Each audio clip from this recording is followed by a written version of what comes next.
Existe um tipo de dor que quase ninguém vê. Não é dor física, não é falta de oportunidade.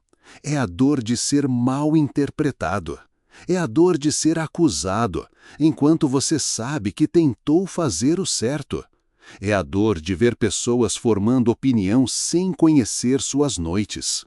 E talvez o que mais esteja te consumindo não seja o ataque, seja a vontade de responder, de se defender, de explicar, de provar. Mas hoje Deus te trouxe aqui para ouvir algo que pode mudar sua postura para sempre. Se Ele é o juiz da sua causa, você não precisa ser o advogado da sua reputação. Se permanecer até o final, você vai entender por que Deus permite o cerco antes de revelar o veredito. Permaneça, porque aqui permanecem os que não recuam. Verso 1. Ouve, Senhor, a justiça. Atende ao meu clamor. Dá ouvidos à minha oração, que não é feita com lábios enganosos. Ele começa apresentando integridade. Não começa acusando, não começa reclamando, não começa dramatizando. Ele diz: minha oração não tem engano. Isso é forte, porque quando você sabe que está sendo verdadeiro, você ora diferente. Existe segurança na consciência limpa. E talvez a primeira pergunta que este salmo faz para você seja: sua dor é justa? Seu clamor é íntegro? Sua oração está limpa? Porque quando a oração é limpa, a resposta vem com poder. Verso 2. Saia a minha sentença de diante do teu rosto, atendam os teus olhos à razão. Isso é profundo. Ele está dizendo que minha decisão venha de ti, não da opinião pública, não das conversas paralelas, não das interpretações distorcidas. Quem vive tentando controlar a narrativa vive escravo dela, mas quem entrega a sua sentença a Deus vive livre. Agora, escuta isso com atenção. Existe uma diferença entre ser mal interpretado e ser condenado por Deus. Os homens podem formar tribunal, podem criar versões, podem levantar suspeitas, mas só Deus vê intenção, só Deus vê bastidor, só Deus vê motivação secreta. Quando você entrega sua sentença a Ele, você sai da ansiedade de se justificar, porque quem tem Deus como juiz não vive refém de plateia. E talvez o que mais esteja te cansando não seja a acusação, mas a tentativa constante de provar inocência. Hoje Deus está dizendo: pare de tentar controlar o veredito. Eu sou o juiz da sua causa. Verso 3. Provaste o meu coração, visitaste-me de noite, examinaste-me e nada achaste. Propus que a minha boca não transgredirá. Aqui está um nível que poucos alcançam. Ele aceita ser sondado, de noite, no secreto, no silêncio. Deus viu seus pensamentos que ninguém viu, viu sua luta para não responder, viu sua decisão de calar quando era mais fácil atacar. E mesmo assim, nada que anulasse sua integridade. Mas perceba, propus que minha boca não transgredirá. Ele decidiu antes da provocação que não cairia. Integridade não nasce no ataque, nasce na decisão prévia. E deixa eu aprofundar isso. Você não constrói caráter na pressão, você revela caráter na pressão. A decisão de não transgredir precisa acontecer antes do conflito. Porque quando a emoção sobe, o preparo espiritual sustenta. Deus visita à noite porque é na noite que a verdade aparece, sem máscara, sem filtro, sem performance. E se Deus te examinasse hoje à noite, o que ele encontraria? Essa pergunta é desconfortável, mas é libertadora, porque quem suporta o exame não teme a exposição. Quanto ao trato dos homens, pela palavra dos teus lábios me guardei das veredas do destruidor. Isso é gigantesco. Ele não se moldou ao ambiente, não respondeu na mesma moeda, não entrou na mesma energia. Você pode estar cercado por gente soberba, mas não precisa se tornar soberbo. A palavra foi o limite dele, e precisa ser o seu também. Agora presta atenção. Ambiente errado pressiona a identidade. Pressão revela a raiz. Se sua raiz está na palavra, o vento não muda quem você é. Tem gente que muda de postura conforme a provocação aumenta. Mas Davi escolheu permanecer. Ele não deixou o comportamento dos outros determinar o comportamento dele. Isso é maturidade espiritual. Porque é fácil ser correto quando todos são corretos com você. Difícil é manter santidade quando estão tentando te provocar.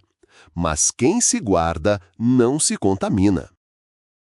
Dirige os meus passos nos teus caminhos, para que as minhas pegadas não vacilem. Ele não pede que o inimigo tropece, ele pede para não tropeçar. Isso muda tudo. Você pode estar orando para Deus derrubar alguém, mas talvez a oração correta seja: não deixa meu caráter cair. Porque tropeçar emocionalmente custa caro espiritualmente. E olha que poderoso! Vacilar não começa no pé, começa na mente. Começa quando você alimenta pensamentos de revanche. Começa quando você justifica pequenas concessões. Davi entende que estabilidade espiritual é mais importante que vitória momentânea. Porque de que adianta vencer a discussão e perder sua firmeza? De que adianta calar o inimigo e manchar sua consciência? Quem caminha firme não precisa correr. Quem anda nos caminhos de Deus não vive com medo de escorregar. E hoje sua oração precisa ser essa: Senhor, sustenta meus passos. Verso 6. Eu te invoquei, ó Deus, pois me queres ouvir. Olha o nível dessa fé. Ele não diz, talvez me ouças. Ele diz, tu me queres ouvir. Quem anda em integridade tem confiança na escuta de Deus. Não é arrogância, é relacionamento. Agora, aprofunda isso. Existe diferença entre orar com medo e orar com convicção. Quem vive em culpa, ora inseguro, mas quem vive alinhado, ora com confiança. Ele diz, inclina teus ouvidos. É intimidade. Não é alguém gritando para um Deus distante, é um filho chamando um pai próximo. Talvez sua fé precise amadurecer nesse ponto. Você não está implorando atenção, você já tem acesso. E quando você entende isso, a oração deixa de ser desespero e vira posicionamento. Versos 7 e 8. Faze maravilhosas as tuas beneficências. Guarda-me como a menina do olho. Ele pede algo extraordinário. Ele pede intervenção visível. Ele pede cuidado íntimo. Menina dos olhos, sombra das asas.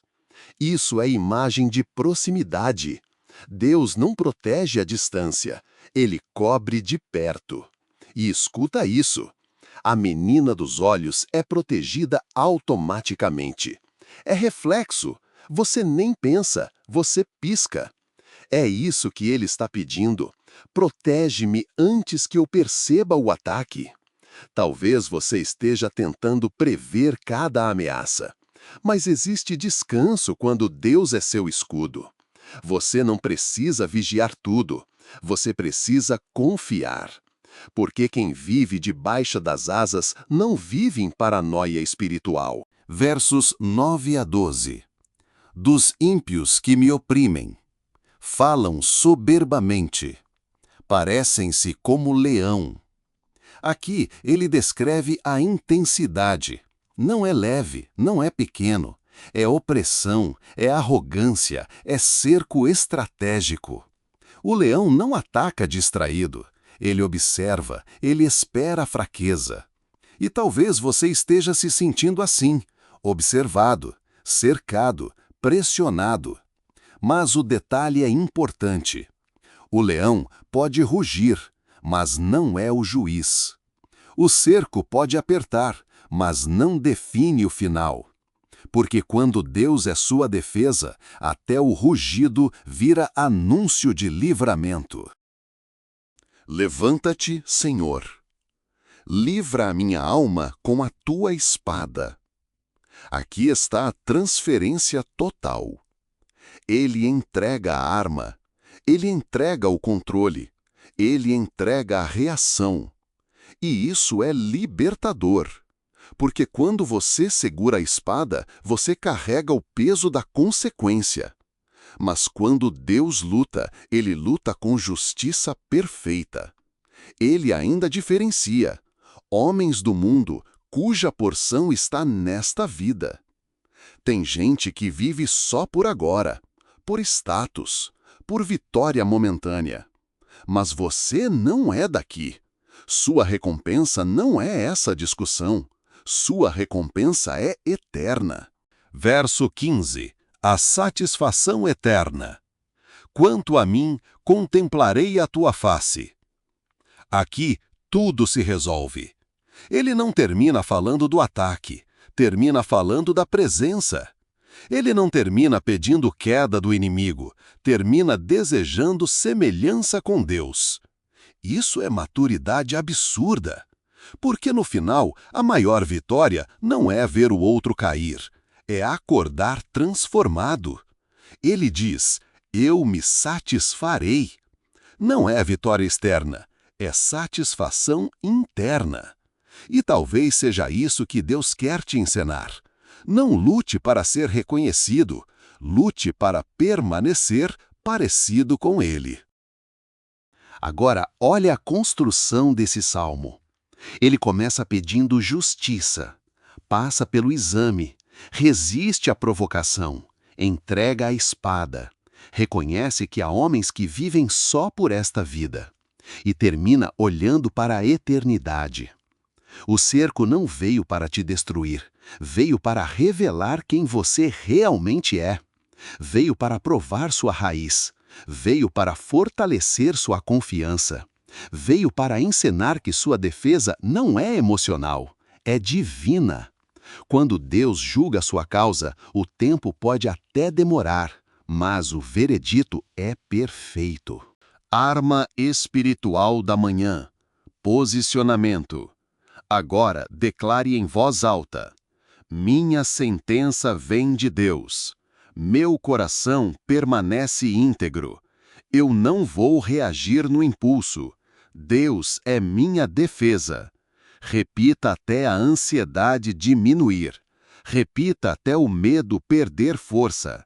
Repita até o desejo de se justificar se acalmar. Hoje, você escolhe confiança em vez de reação. Senhor, Tu sondas o que ninguém vê. Tu conheces minhas intenções.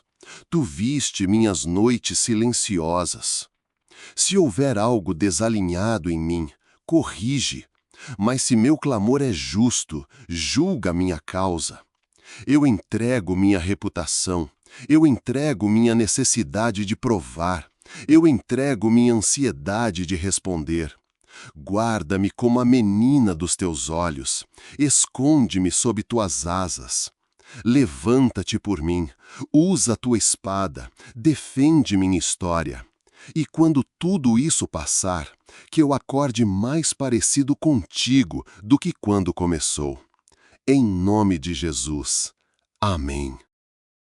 Se essa palavra falou com você, permaneça, porque aqui permanecem os que não recuam. Amanhã continuamos vencendo a amanhã.